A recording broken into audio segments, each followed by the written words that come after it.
तर ठाकरे ब्रँडवरून काल मुख्यमंत्री देवेंद्र फडणवीसांनी उद्धव आणि राज ठाकरेंना डिवचलं, तर ब्रँडवरून फडणवीसांनी केलेल्या टीकेला ठाकरेंची शिवसेना आणि मनसेच्या नेत्यांनीही उत्तर दिलं.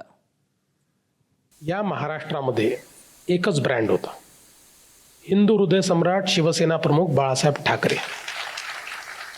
आता याच्यानंतर महाराष्ट्रामध्ये कोणी ब्रँड नाही, हा एवढं नक्की आहे की मी आणि शिंदेसाहेब आमची महायुती ही इतकी मजबूत आहे की आता कोणीही स्वतःला ब्रँड सांगून आमच्यासमोर उभे राहिले तरी त्याचा बँड वाजवल्याशिवाय आम्ही थांबणार नाही. त्यांनी ब्रँडची ब्रँडी पाहिली आहे थोडीशी, बरं का त्यांच्या, पण ती शाकाहारी ब्रँडी आहे गुजरातची, त्याच्यामुळे त्यांना ती चढणार नाही.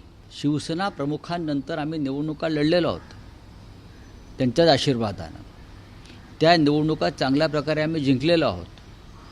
तुम्ही त्या सत्तेमध्ये पण सहभागी झालेला आहात आमच्याबरोबर महाशय. आणि माननीय बाळासाहेब ठाकरे जसे एक ब्रँड होते, मग मोदींनंतर तुम्ही काय करणार आहात? अमरपट्ट्या घेऊन कुणी आलं आहे का?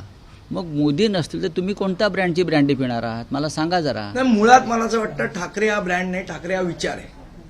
आणि विचार कधीही संपत नसतो, विचार हा चालू राहतो. एबीपी माझा, उघडा डोळे बघा नीट.